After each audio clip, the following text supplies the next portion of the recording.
the new intro.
And welcome to season 3 of Riding Through the Unknown. This is our premiere episode, and to premiere this season, I could not have picked a better guest. And before we get to that, I have to share that you will notice Nova Bell is in the house, and her name was in the intro, and that is because she will be making appearances as guest host throughout the series. So, welcome Nova to the team. Thank you. Thank you. I'm excited to be here. Thank you for having me. You're welcome, and thank you for coming on. And with that being said, I'm going to turn it over to our guest who has so many amazing stories and experiences I cannot wait to share with you all. I have recently been talking with her on Facebook and has blown my mind with some of the stuff we talk about. So without further ado, I'm going to turn it over to the one, the only, multi-talented, amazing Kristy Mae Wixon. Thank you, Michael. Thank you, Nova. It's a pleasure to be here. I'm excited to talk with everybody about an upcoming book that I have coming out called Eternally Starborn. It's about the creation of our multiverse and a lot of galactic history that'll be coming out. From the Orion Wars all the way down through the how might I say this? The lower dimensional fields that brought us into this dementia phase that we are all experiencing now, as our DNA has been cut off a lot from source. So yeah, I'm excited. I'm excited to share that with you. I have a website, eternallystarborn.com, and I will explain a little bit about that in a few minutes. And I do have another link. I think here. Okay. My email as well. My email as well is Eternally Starborn. It's eternallystarborn2024@gmail.com. If you'd like to get a hold of me, please reach out. I'd like to explain a little bit about what I do. First of all, I'm a reverend, and that is with the Eternal Universal Life Church. So I work with people to help them regain their health through cellular DNA activation. And a lot of these activation codes are done through a place in the inner earth sanctum, what we call the garden. My planet was a planet called Maa'Kaa, and Maa'Kaa was in the Vega Prime star system. It was a beautiful place. We did a lot of alchemy there, a lot of light sculpting. I was a blade dancer. I taught blade dancing in a place called the Alabaster Temple. And unfortunately, it was destroyed in the Orion Wars, like many other planets. So all of the Lyran technology now that we are working with on and off world is done, a lot of it's done in the inner earth sanctum. So I have availability to work with people. I take them astrally down there to heal in what we call plasma vat. We have plasma vat. We have like a med bed type device that the Lyrans will put you in, and you can be scanned for diseases or attachments, astral leeches, anything that may be invading your body or your astral body, your light body. And at that point, the Lyrans and we decide what needs to be done. So there's a lot of technology that we use from devices. One's called a Zephyr wheel. It's more of a map, a Stargate type map for protection and guidance. There's bracelets and stuff they'll put on you to regulate vitals or regulate heartbeat, to scan your light body to see where the imperfections are and what DNA needs to be activated. So it's just a lot. There's a lot going on, and I'm with all this AI technology that's coming in uh, into our world nowadays, and all the EMF and all that horrible stuff that we're dealing with.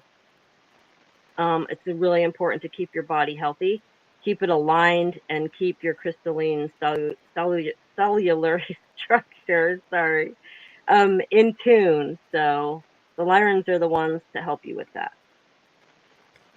That is really cool. And when you're talking about med beds, is that the type of med beds that they're talking about are going to be coming available here, or is Yeah, this a different version? it's a higher tech version. They're using crystal technology. It is a higher a version of the med beds that will be coming here, and which haven't been completely released to us at this time. But it's pretty much under the same mechanism. There are other uh, stem cell activations going on. I know there's people use phototherapy and stem cell activation, which also increases telomeres in your DNA, and that advances healing properties. So I'm also working with some of those as well. You can, yeah. It's healing time for Earth, and it's healing time for humanity.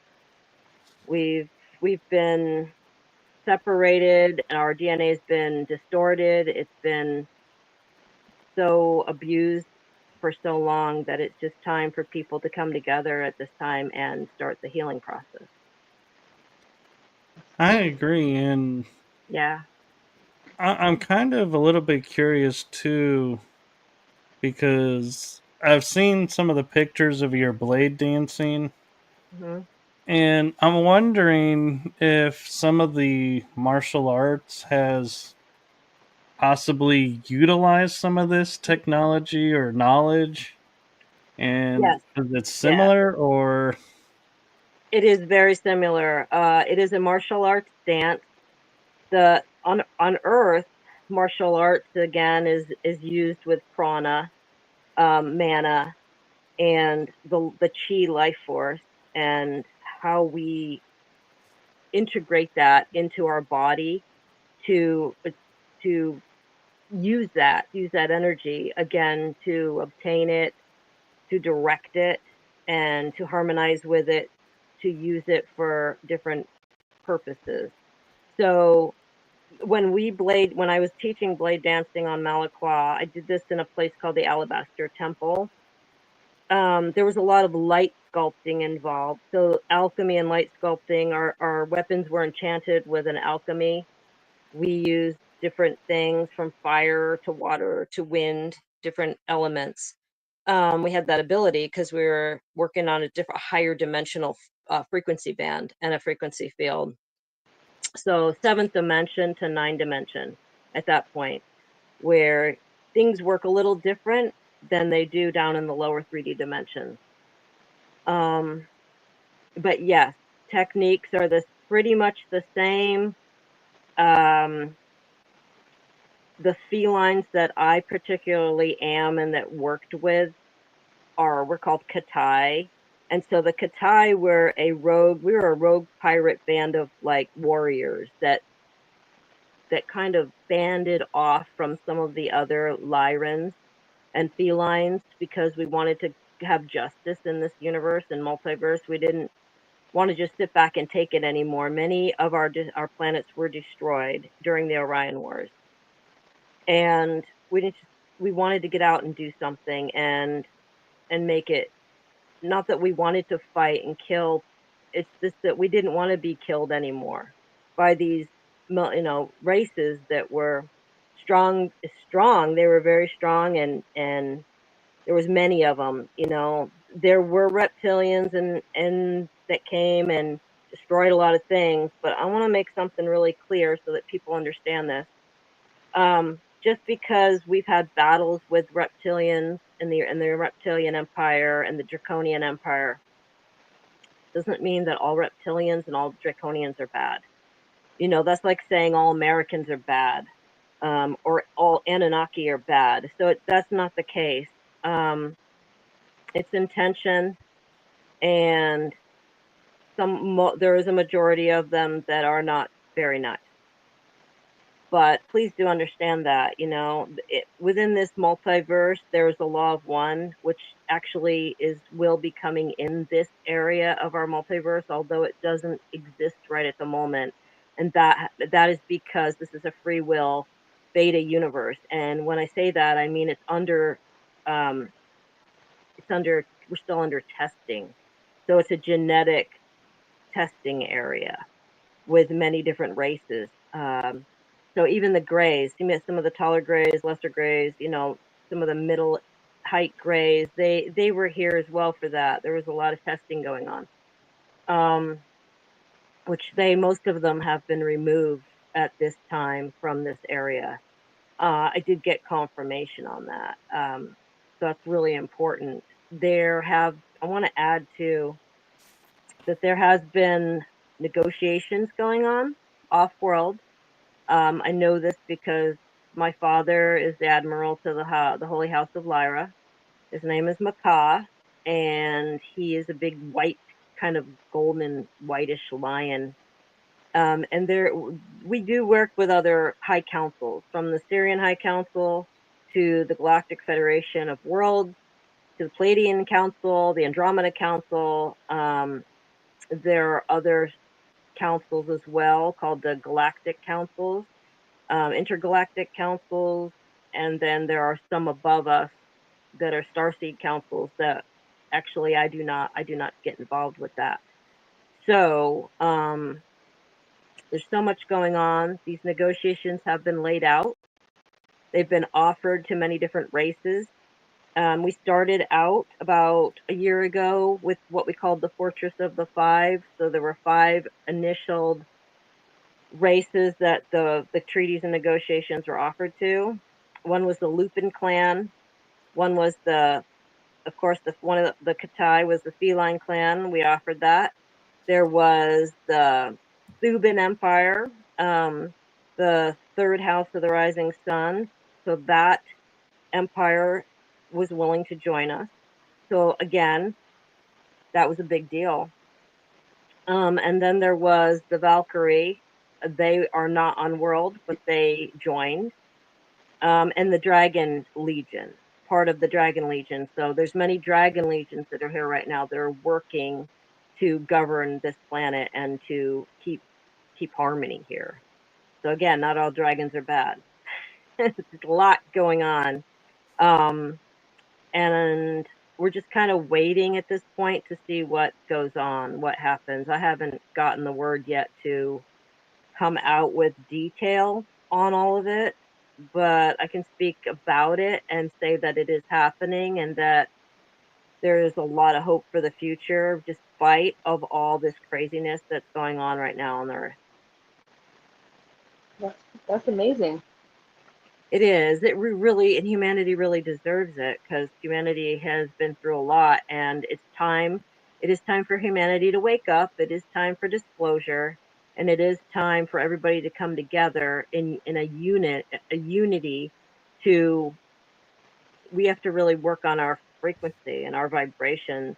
Not saying that that's going to make everything perfect, but it sure paves the way for what we want to manifest within our own reality time fabric that we're in right now, that we're dealing with.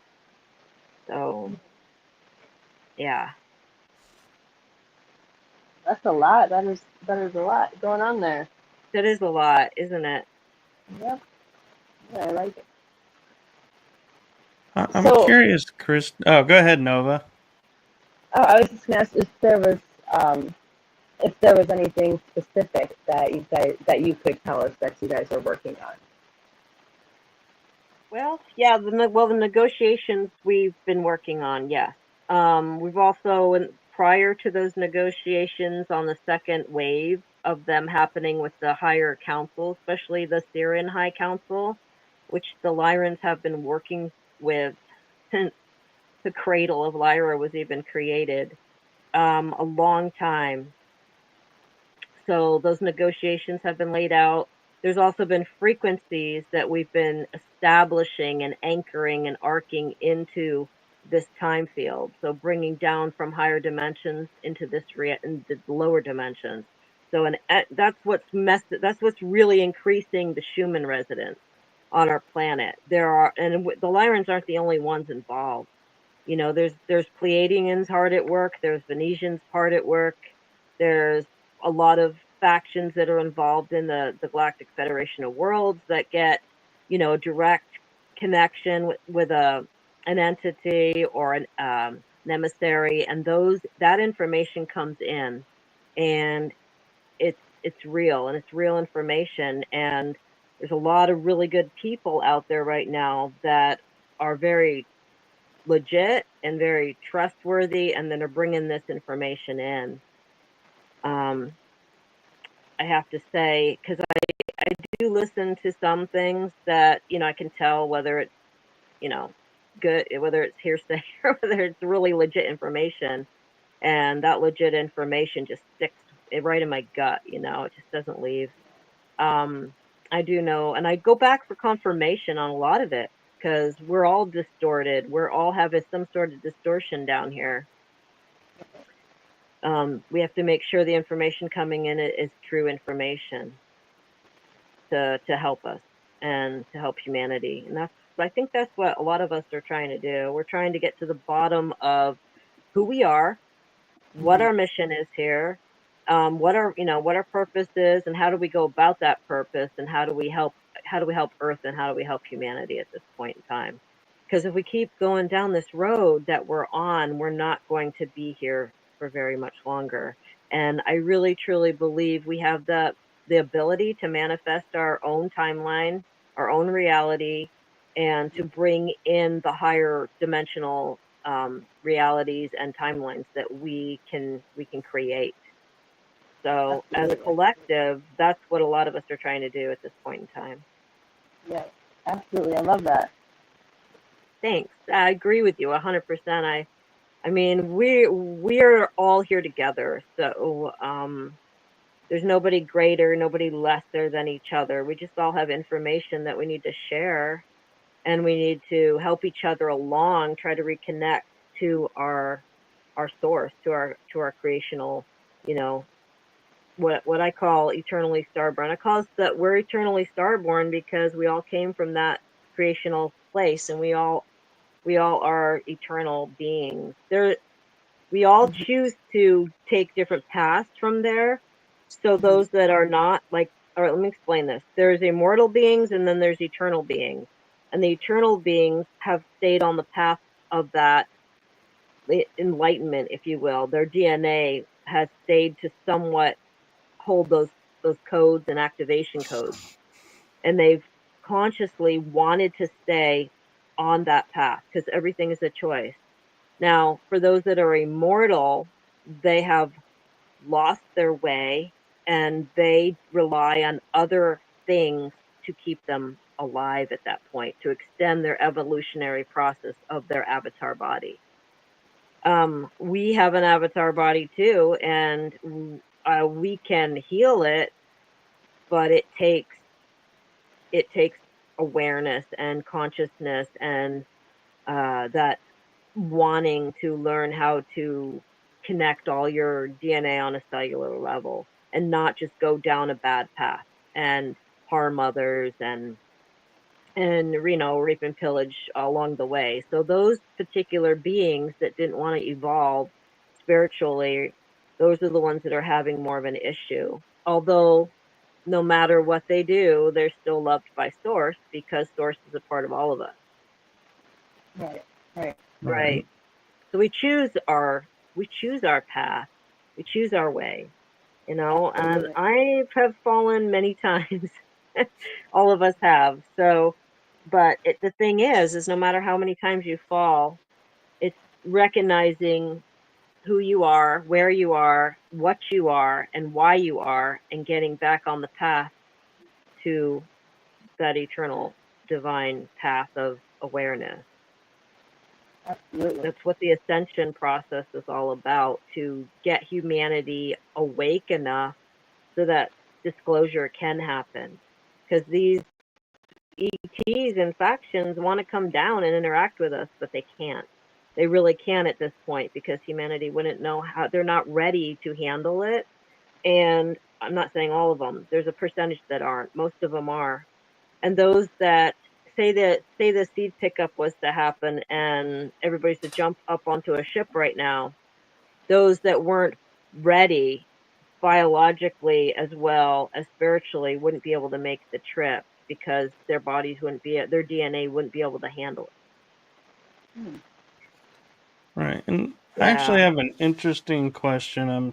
I want to pick your brain a little bit about, is a lot of people are talking about like Council of 12. And I keep hearing people saying tribes of 12, and Yeah. they're like, "Oh, there's 12 races, there's 12 this, 12." And so my question for you is, with all the work that you're doing and all the councils that you work with, is the Council of 12 that everyone is seeking and Let like me clarify hearing? that for you. Yeah. I can do that. I think when you're speaking about that, I'm seeing different things happening here. So originally there was there's two councils of 12. First of all, there was a Pleiadian council of 12. That is now the council of 9. And so people get that confused. And that happened a long time ago. There is the 12 tribes. Actually, there were 13 tribes, but we know 12 of them, that brought in the different races from the different star systems. So a couple of white races and yellow races and black races and brown races and even an orange type race.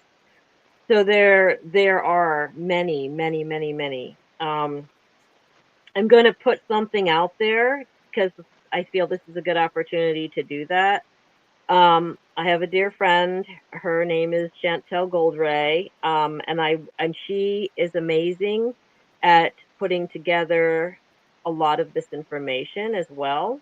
So if people are looking to really find out about their tribes and what tribes they're connected to, I just gonna say she does amazing work and she does star chart readings. So please look her up. She actually confirmed a lot of things for me that I wanted confirmed, and it was spot on, and it's true.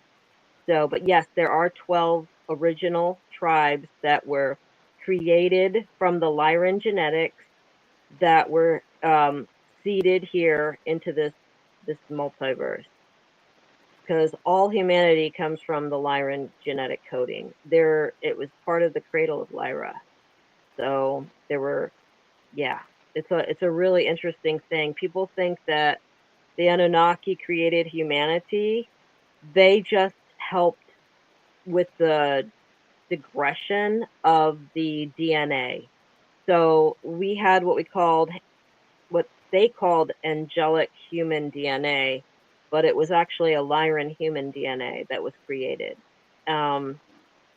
And when the Anunnaki arrived, because they were immortal beings, they were looking to mine gold, and they were not just looking for any gold; they were looking for what they call monatomic gold, and it was to help them sustain their immortality because their DNA was getting depleted. They were holding reverse DNA codes in their DNA, and they took it upon themselves at one point in time to interbreed and intermingle with a lot of the human genetic hybrids and Homo sapien races. Again, all holding the genetic Lyran coding that was part of what we call the eternal first creation. So at that point, it just mixed it. It mixed the gene pool. There were other races that came in, mixed the gene pool, and mixed it all up.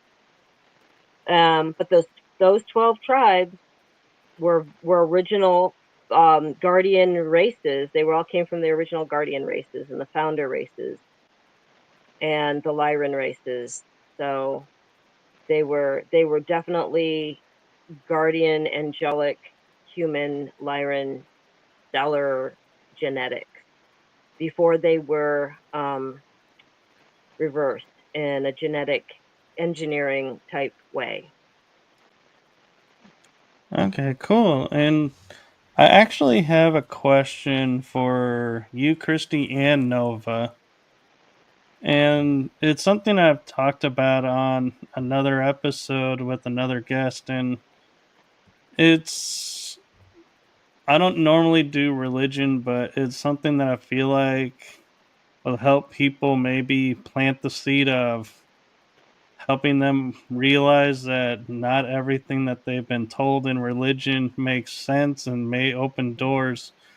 And what it is so we have Noah and his family, and they're supposed to be the only family on the planet. Well, actually, let me step back a second. It's Adam and Eve, and there's nobody else on the world except these two. They're the mold, so to speak, and they have two sons, Cain and Abel. Well, Cain and Abel marry women from other tribes, according to biblical Mm-hmm. lore. But my question comes down to is if Adam and Eve are the only people on the planet and they only have two sons, where are these women coming from and who are these other tribes that just magically appear and everybody's okay with? Okay, first of all, that is not all the information that should be given. A lot of it was kept out of the Bible on purpose to control, to manipulate, and to change DNA structure. So I don't know how to explain this, but when false information or no information is given, and only certain information is given to to humanity, then we get programmed into believing that this is the only way that this happened, and this was the only thing around during this time that this happened, and that's not true. So a lot of the angelic tribes, like I said, were influenced by um, lesser genetic beings, and the Nephilim were part of that. They were part of the giant races. Some of the Anunnaki also mated and interbred with what we call the Yanni women. They were angelic founder race, a race that was bringing in this 12 to 24 strand DNA. The angelic strands of DNA could go up to 52 strands of DNA. So all that genetics, there were other races that didn't want that, and their purpose was to cut off humanity from their eternal creation, so that they could be manipulated and controlled, and that's exactly what happened. Now, that's part of all of that. So all of even Enki and Enlil and Enoch was kept out of the Bible on purpose, because those stories would have shed light and would have brought awareness to what really was going on, and they didn't want that, so they kept everybody under the thumb in that aspect. So yeah, that's they're giving you a little bit of the information, but they're just not giving you the whole information. Just like our galactic history, we have, yeah, certain things happen, but there's more that happen that just, people don't know about. So no, that's not completely true. There's more involved. Agreed. Nova, do you have anything you want to add? Yeah, could you ask the question again? Sorry, I was into what she was saying. The question was, if Adam and Eve were the only people on the planet and Oh, had yeah, two sons, Cain and Abel, where did these women from other tribes come from? Well, I agree with what she was saying as far as things being hidden or just not talked about. I mean, when you talk about Adam and Eve, you also have some stories about Lilith, and she's the first woman, not Eve, Yep. So I feel like there's definitely a lot of things that were hidden or not talked about, and there was a lot of. I agree with the DNA manipulation for control purposes. I think. So you bring up an interesting point with the Lilith, because the story goes a rib was plucked from Adam, hence Eve. And so I viewed that as, was Eve genetically modified to be who she I think is? so. Yeah. And I also find, and I've been corrected that Lilith and Eve are two different women, because I was thinking the way the story goes is you see Adam and Lilith, they're married, they're having life. He gets his rib plucked. All of a sudden, it's Adam and Eve. Lilith just disappeared. And I'm like, well, if Eve was modified, was Lilith modified to become Eve?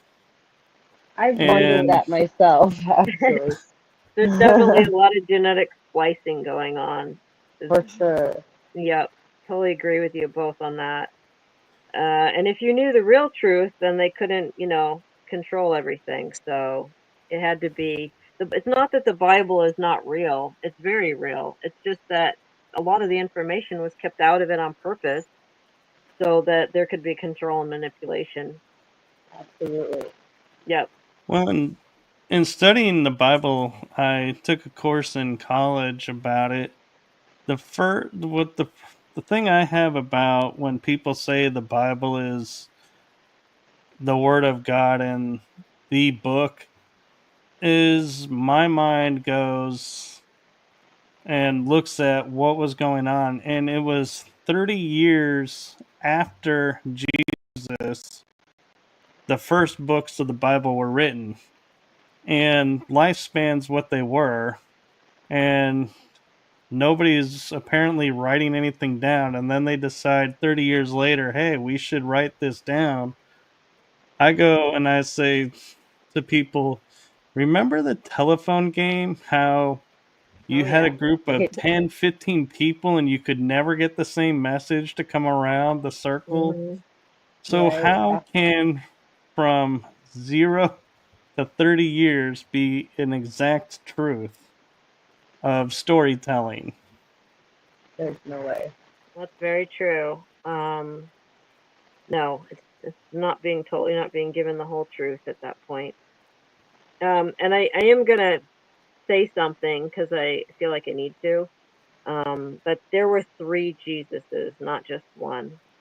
And these particular, they were called Jeshua 12 and Jeshua 9. And then there was another, I don't know if he was an apostle, but there was another Jesus that was here. These were these are part of the Christos lineage, and you can actually look it up. It exists.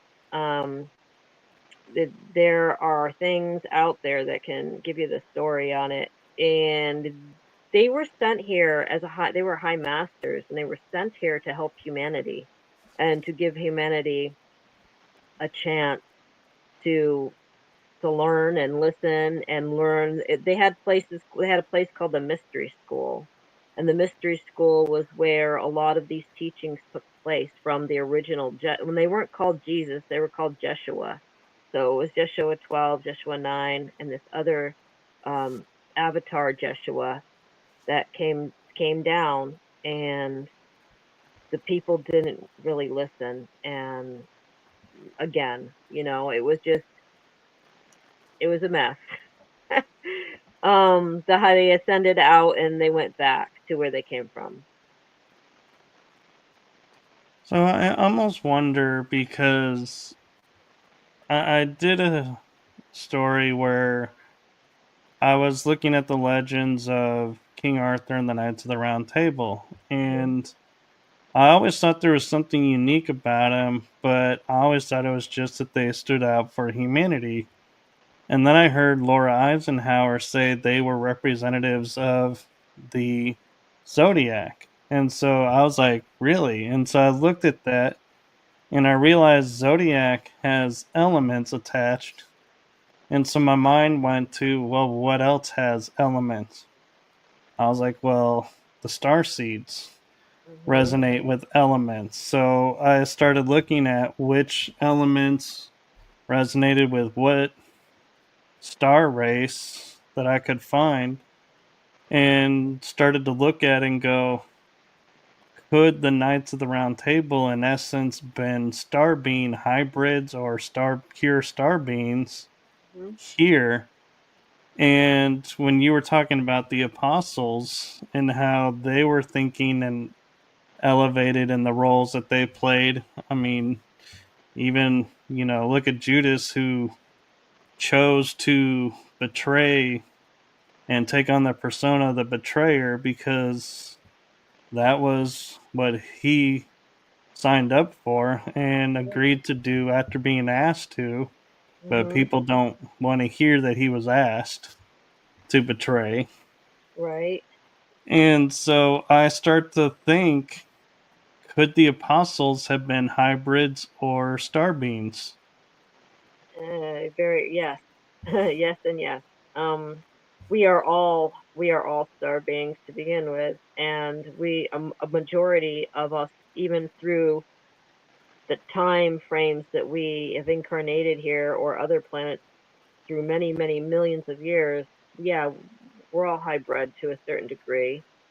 I don't think people realize this, but most everybody on the face of the planet carries some sort of draconian DNA in their system.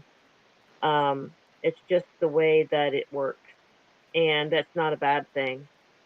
So, it's just the information was very limited and given randomly, like I said, to keep everybody in control.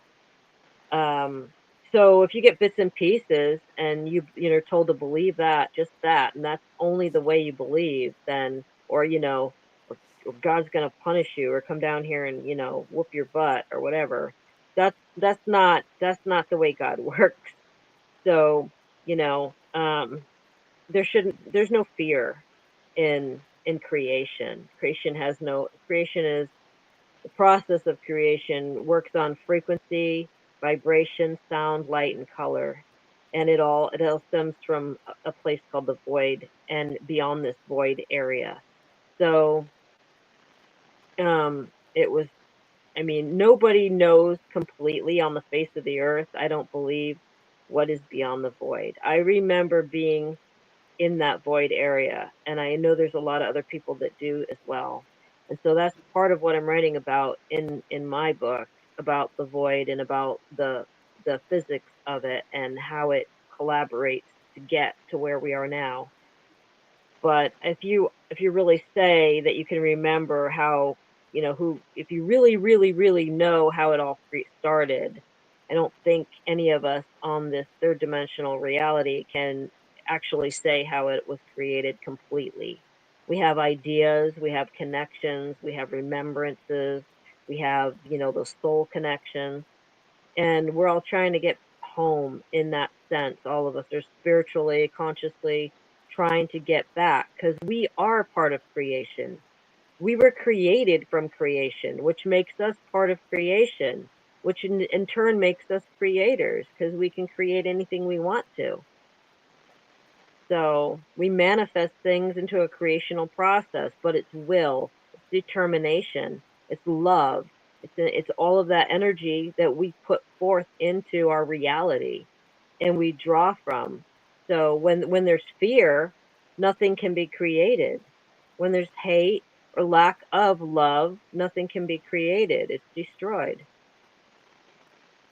Right. And you know how we, mentioning the changes and stuff with the Bible and Mhm. everything is there's one big change that I think people just blindly accepted, and I just had the craziest notion pop in my head about it, and that is there's the Old Testament God, New Testament God.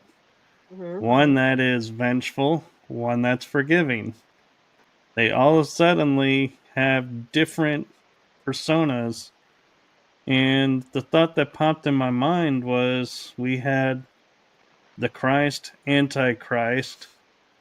So could it be instead of the God of the Old Testament and God of the New Testament, one is God, one is anti God? Mhm. Right. It's a conscious concept or a conscious reality that is being projected or perceived. I mean, there are entities that have chosen to ascend or descend. Yes, Mhm. there are. So, and we're no different than that. We're spirits that have, or souls and spirits that have transcended or descended time, our time frame. So we're in this matrix. We're in this, simulated energy matrix field learning lessons here. Earth is like a big school. And it's not a free school. There's a lot of lessons to be learned here. Some say it's a prison planet, which I do agree with to a certain degree. I definitely do because it's governed by 22 seed creators that are doing the genetic hybrid, programs here. They're trying to see, you know, what kind of genetic projects they can enhance or dehance or increase or how it works here. So that's part of the reincarnation we can't say it, reincarnation recycling center that is actually above our Earth. So I've been to it. Um, yeah, I've been there. It's called the Hall of Records, and it's not only a it's like a waiting room in between lifetimes. So if you've died and you end up going, you pass on and your soul goes out through the soul net that we have around the earth, you go up and then you're either, depending on which way you go, you can be collected to go back to the Hall of Records depending on your soul and who you are and what who kind of what you're doing, what your mission is, where you came from. It's all about soul contracts and DNA contracts and why you're here, why you're not here, where you came from before, where you need to go, and it's all about those lessons. So those lessons don't only obtain to lessons here on this planet, but others. So you go there and then you kind of, it's like being in study hall for a while. You just chill out and hang out for a bit until your soul's ready to sign another contract or to come back down to this place to fulfill whatever contract or mission you come here to do. And it's not only that way. There are other ways to get here. So I mean, you can come off a ship and you can come here, or you can be created out there on a ship and brought down here, or you can be, have egg donor and sperm donor and be incubated here or there or somewhere in between and brought down here. There's a lot of different things that can happen. But for certain souls, they go through the Hall of Records, and that is a reincarnation, it's like a big Akashic record, but it's called the Hall of Records because it's tied in with the multiverse or the universal domain, and part of the multiverse. So it gets pretty complicated after a while to understand the different multi facets and dimensional layers of our existence and how we travel through them. Right. And uh, I've heard talk of like Enki and Enlil are the Anunnaki versions of the New Testament, Old Testament gods. Yes. And so it makes me wonder, like talking about the Akashic records and the Hall of Records, I've always been resonating towards that was Thoth's domain, the Egyptian god. Well, he was an Atlantean high priest before he was an Egyptian. All right, let me back up a little bit here. I'm going to give you a little past history. So Thoth was an Atlantean priest. Okay, but he was also very well admired by some of the original guardians at one time. Now, he did a lot of good for a lot of different beings and factions in the galaxy, in the multiverse. He was a good guy for a while. And he sided with some very bad factions at one point in time that caused him a lot of turmoil. And when he did, the part of those factions we call the Black Sun entities or the Drake or the Drak collective. It was and part of what they call the negative alien agenda. He decided that he wanted to just, be a little more of a bad boy than to do what was right throughout our time fabric. And when he did, he decided that reversing the original Christos DNA was important so that he could have control in that manipulation. And that's where a lot of the Anunnaki genes got involved. He allowed everybody to come in and just have like a big party and rape, pillage, guardian species, and do whatever he wanted to do. And he brought in a lot of his, there were sons, Enki and Enlil, there was Iana, there was many of them. Now, not all Anunnaki, again, are bad people, or bad, beings. There were many, many, many gods, and they were just one of many of the gods. And, if you go back to your Bible and you listen to what Joshua said, worship no other gods above me or before me. I want to, worship me, not them, because he knew there were other gods, and he knew what was going on, and he came here to teach the people the right way to live. This is the right way you should live, not like that, but not everybody listened to him, and those that didn't want him to come and teach from the mystery schools tried to kill him. But there were 3 of them, and they were high ascended masters. But yes, Enlil and Enki are Anunnaki, and there's more involved, and they had their reign here, and they had their purpose here on Earth. And things happen. You can't have good without bad, and you can't have bad without good. So there's an area in there, that shadow area, and if you can balance the light and the dark and walk in the shadow, honoring both the dark side and the light side, that's where the balance comes out of. Knowing how to walk it, how to respect it, how to, work with it. That's kind of the same thing that goes, I guess, in a way with the Katai versus we're more of a rogue pirate warrior race. but we fought for justice. We wanted peace. We wanted beings to unite. But we weren't going to get them to unite just by saying, hey, unite. They're not going to do that. So when they tried to kill a lot of species, including my own, we killed back. And we said, look, this, look what you're doing. This is not okay. There needs to be another way. And that's what all these negotiations and the ascension is coming about now, because humanity doesn't have any more time to be bullies and to be bullied. It's just like, everybody needs to grow up now and get their shit together. Because our planet needs it. Our planet needs that ascension process for people to wake up, to heal, to realize, time to get on and move on with these wars. No more wars, And that's why a lot of other people are talking about, some of them have been asked to leave, and they have. Doesn't mean they're all gone, but there's a majority of them that have been asked to leave, and they have left. And now there's different laws being established here, because the fighting needs to stop. Absolutely. And so even the Anunnaki know it. They're realizing this is a whole new time. This is a whole new era. We need to all get along. We need to get along with our brothers and our sisters. There's no more of that. No time for that anymore.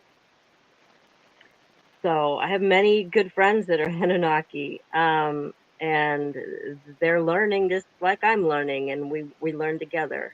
I have friends that are reptilian. I have friends that are draconian. I work with the Dragon Legion. That stuff shouldn't fear. Nobody should fear that stuff anymore. We have to learn to get it together. Agreed.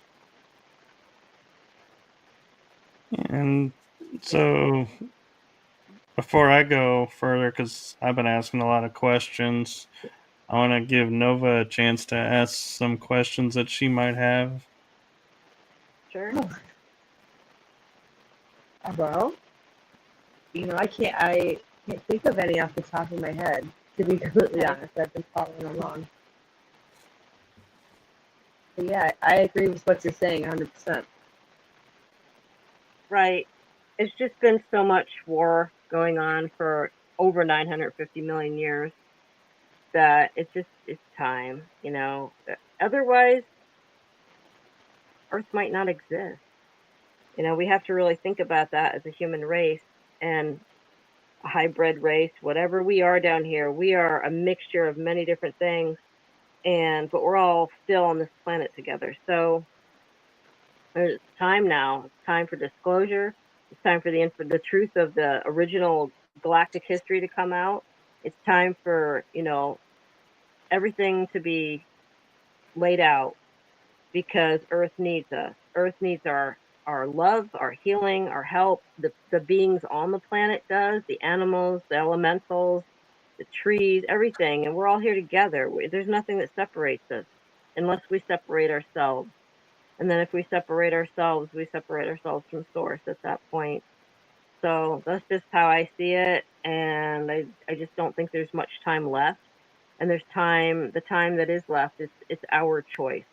Now we have to make the decisions to decide where we go from here. What do we do from here? I did want to mention one thing that I was told I could mention.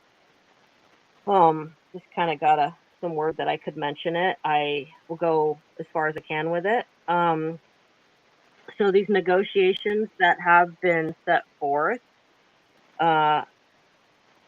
they were to open the original trade routes that were from some of the deep space trade routes that come to Earth. And because there's a lot of planets out there that were being mined for many different types of materials and minerals, Earth being one of them. And those now that those negotiations are being settled and handed out and agreed upon by many factions and many councils at this point in time, those routes will be open. That means there will be star travel available in the future. So without those routes being able to be open, and we wouldn't have the availability to get off world, or if when the time comes to do that star travel. A lot of those trade routes were trafficking routes, and there was a lot of sex trafficking going on out in space. People don't realize how horrible it can. It's pretty horrible. And so that is stopping. That's why a lot of people that do remote viewing and are involved in off-world astral remote viewing and astral travel as well, um, can go in and handle these situations. Um, but they're being taken care of. It's taken a while. I did want to say that. So there's good things coming, but it's not like it's just going to happen overnight or anything. But these negotiations are really, really, really important. And they're the other factions that agreed to it, some of them anyways, didn't want to agree to them. So they're still allowed to be here, but there is how do I say this? Repercussions that will happen to them in a sense if they cross the lines of these negotiations. So that's part of the universal law, and it's not brought in yet because it's not time. But when it is time, then those laws and those orders of laws will be established um, on Earth and on other in this area of our galaxy, so that we can get order again, because we don't have order. Being a free will and a what they call a beta universe, which means it's under construction genetically, there's free will from everybody, every faction that is here. So they all have free will to do what they will to a certain degree. And it's still governed. It's governed by 22 seed creators, which used to be 24, but now they're 22. So that's part of the hollow records and all that good stuff. I'm actually writing about a lot of this in my book. So a lot of this information will be available when it comes out. And it'll be in detail, more in detail. But yes, there are good things coming, and it's time, and that's why I really am coming forward with a lot of good information, because I got the okay to come forward with it. And the more okay information I'm allowed to share with everybody, I'll come out with that. But if you really want to know what's going on, please get my book, Eternally Starborn, because that's where it's going to be. Do you think because of these negotiations, then that's why we're seeing more of this stuff on the mainstream media, like the drones and the conference? I will say one thing. All right. Like yes, yes, because there's certain information that can come forward at this time, even government information, certain within the government themselves, they themselves can come forward with certain things, so they are as well. But it's kind of like it has to be done one step at a time. So when they're ready, they'll come forth with more information. When it's baby steps really for humanity at this time, because we don't want to overstep. Nobody wants to overstep their bounds and get anybody in a situation. So it's a very delicate situation. So it has to be nurtured properly, respected, and it will come out one step at a time. And that's basically what's happening. That's what everybody's doing. I can tell you one thing that I know is that even though there's a lot going on with the drones and people are getting misleading information and they don't really know what's going on, there is a lot of, I'll tell you this straight up, there's a lot of protection going on as well. So whatever is happening, which I can't talk about because I don't have clearance to talk about that, or I would love to, but I can't, because I don't want to jump the gun. Right. Yeah, I have to have respect and integrity for many different factions, and that some of them are working together. So in that sense, this stuff is if there was a real major threat at this point, we would, it'd be a lot worse than it is now. I can just tell you that everything's okay. Everything is okay right at this point, and that we don't really have anything to fear, and that we should just continue on our own path, do our own work, and just be aware, like totally be aware of what's going on around us, but don't fall into the fear aspect of it, because it's not going to really matter one way or the other. And it's being taken care of on many different levels and with many different factions for many different reasons. And so I can say that without overstepping my boundaries. Well, thank you for that. And I just want Okay, to you're welcome. be consciously aware that we're at the hour mark. Okay, Do you have thank time you. for a few more questions Of course or? I do. Yes, I'm here. I might as well answer them. Okay. One question I have, along with what you were just discussing, and if you don't have clearance, that's fine. I'll respect that. But I'm wondering, because like programs like the Secret Space program are now becoming public knowledge. People are waking up to it, speaking about their experiences, and awakening to it. Is that part of the negotiations that's going on, that's a cease of that war aspect as well? There's a percentage of it that is. I can say there's a percentage of it, yes, that is. It's not 100% yet. I will just say that different programs that have been in the past have now shifted over into with different factions and different other programs. So I can say what we know as the Avitar program is still active, but it's a lesser program than what a lot of Gen X had and a pre, so there's different there's programs within programs, but it is starting to mellow out. And again, I can't talk about that right at the moment because I don't have clearance on that. Um, but it's going to work out eventually. Um, I do know that certain people that are in certain projects are not going on missions as much anymore, and it's because of the negotiation. So there's a lot of diplomatic issues happening off world, and politics. The politics are heavy, heavy, heavy off world. You wouldn't, people don't realize that. They think, wow, the politics are horrible down here. But when you get off world and you get into the councils and the intergalactic council meetings and the starseed council meetings and all that, it's like 12 times worse than it is here. So you're talking about worlds and, galaxies and species from all over. Um, so there's a lot of negotiating going on to see, what is okay to happen in this area of our galaxy, or what are there's so much. It's just I can't even begin to explain it. It's heavy duty.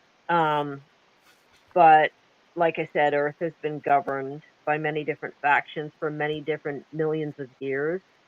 That a lot of these factions are the ones that are involved in a lot of the the programs here. So, um, yeah. So there's, it's just part of the protocol, and it's just the way Earth is governed, and certain beings here are governed.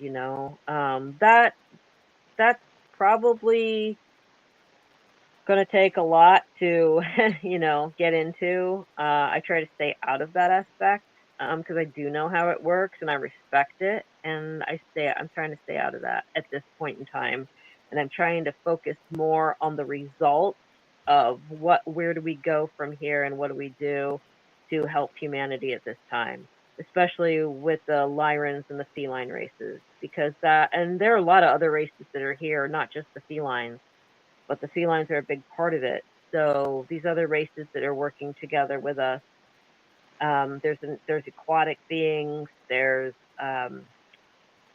Pleiadian. There's when you say Pleiadian, it's like saying American. So, or there's just so many different factions within these star systems that are really coming forward. There's a smaller race called the Beta Pictorians, and they're from Beta Pictori. And there's another race called the Aphimspionci, which are a lesser reptilian. They're a master race, actually, but they are actually a lesser reptilian race. And they worked with some of the felines a long time ago. I do also know another race that not many people know about, but they're called the Epsilon Cygni from Cygnus, the Swan constellation. And from the Sombrero Galaxy, a lot of mantoids, and insectoid races that are out there working with humanity, connecting with humanity. Not all mantids are bad. Not all insectoids are bad. You got your ant people, and they want to connect. They want people to wake up enough for them to interact and interface with humanity. So again, I think now that these negotiations are set in place, a lot of some of the old ways are just kind of going to fall away slowly. And that goes for a lot of the projects and programs. And as they do, things are just going to change. A lot of different factions are going to change. And that's what our goal is, to get these things working in a better manner for all of humanity. It's not going to go away overnight, but we're working at getting things way better than what we've been through. Right, I agree, and yeah, there's a lot of stuff to be unwoven and untaught. Mm-hmm. And everybody here on the face of the planet has their story. They all have what they've encountered, what they remember, their experience here, maybe experience for other lifetimes they remember. And bringing those stories together now to share them, to move forward. And that's the most important thing that I really feel, is for everybody just to come together. That's what a lot of these conferences that everybody goes to is about. And I'm hoping to be able to go to them and start speaking about different things. And I'm also wanting to put a feline panel together here in the future, bringing in some felines and getting some, information going from different people that really know what's going on. Because it's time for disclosure. This is our time. This is Earth's time. And we have been away from the truth for so long that Earth deserves it, humanity deserves it, and all of us that are involved in this community deserve it as well. And we don't need to fear it, and like we used to fear it anymore. That fear vibration and fear energy doesn't do anybody any good. So we have to hold that space and move together, like hand in hand, arm in arm kind of thing. When you're walking through the dark and you want to get somewhere and you just kind of grab your buddy's arm and you're like, let's go. That's what we need to do. We need to just go forward and get through and fulfill why we came here, our missions for coming here. And I think all of us have one. All of us are star seeds. We all have that mission, that purpose for what we need to accomplish here. Absolutely. Very true. And last question I have for you is one that I'm a little bit curious about. I have my theories around, but I'm curious yours. And it doesn't have to pertain to the councils or negotiations or anything. This can be your personal take, but I'm wondering those people who, like, for example, I was brought up free of dogma. I never got religious dogma. I grew up in the metaphysics and understanding at a very young age star seeds, hybrid, all of that, and had knowledge of that later in life learning, okay, so I was a part of programs and slowly getting memories of that.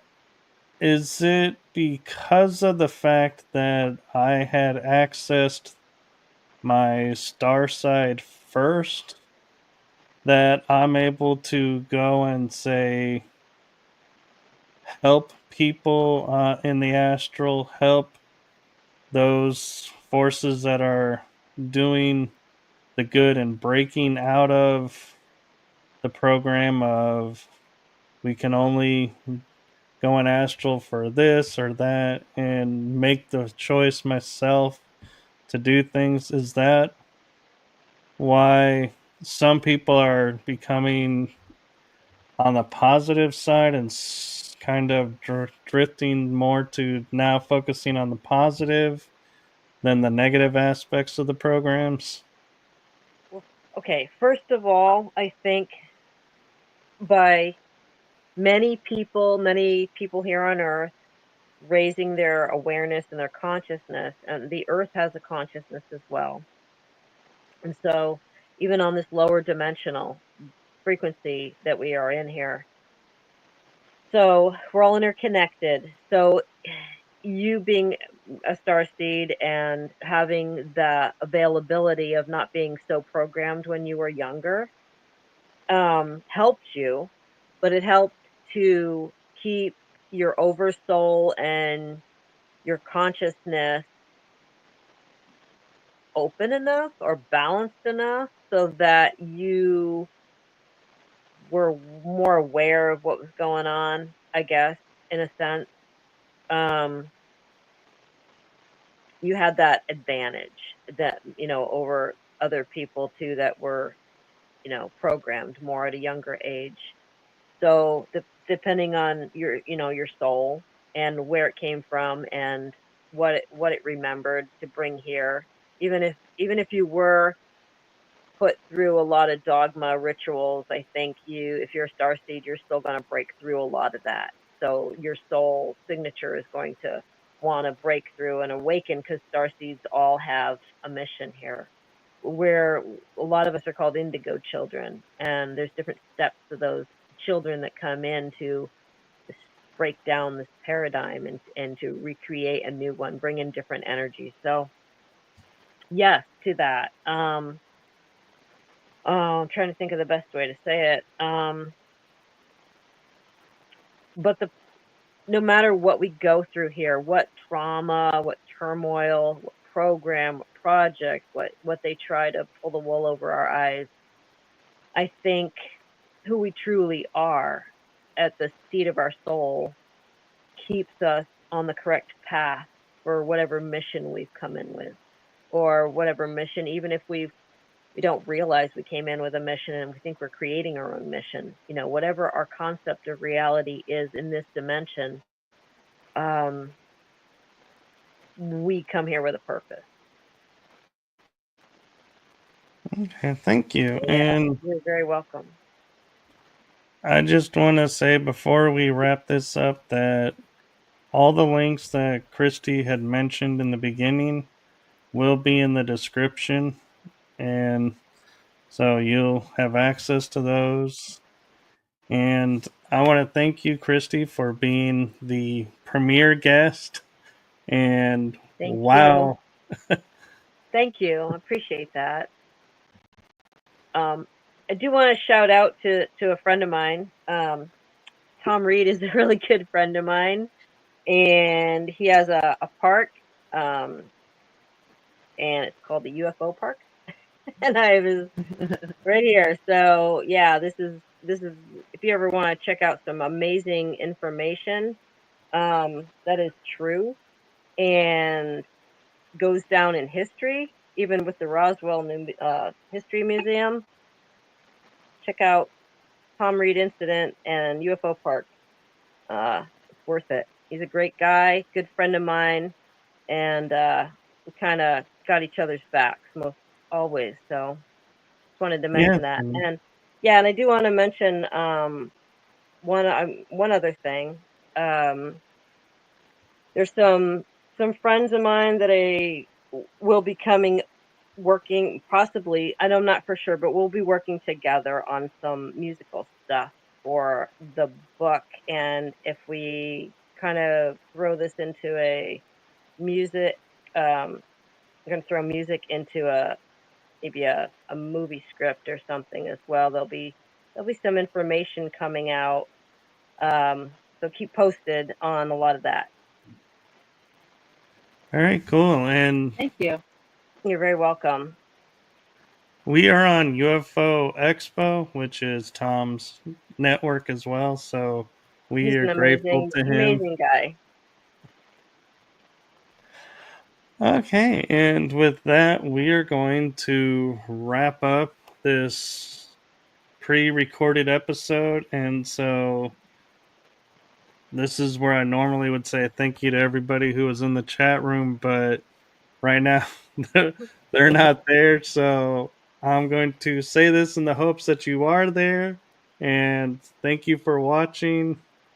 Thank you for, and any question that you ask, I'll be sure to relay to Kristy offline and we'll get them answered for you. So please like, share, follow along, and support the channels and the shows. And so, Kristy, I do have to say, though, I do hope to have you back on again. I hope you'll come back and join us again. Of course, I'd love to come back on. And thank you very much. Thank you. And thank you, Nova. And thank you to the dear audience that's here. We're all in this together. So thank you to everybody. Let's make this 2025 a better year for everybody. Yes, indeed. And thanks. It's a pleasure to be here. And, I just noticed something. Numerologically, 2025 is a 9, isn't it? I think so. Yes. Yes, it 9 is completion. So it is. We have that to look forward to.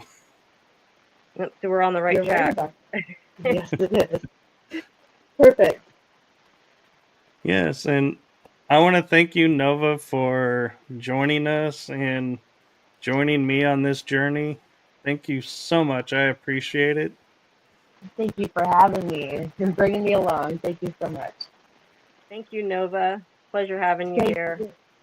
Thank you. And I would love to reach out to you sometime, Kristy. I love what you have to say and all the info you have. That's amazing. Thank you. Reach out anytime. I'm here.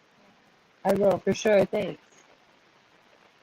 All right, and with that, I am going to give a quick shout out to Tyler, my cousin, who did the intro. And if you're on Rumble, he did the ad that you saw. And now is the time to reveal, as soon as I find it, here it is, the new Season 3 outro.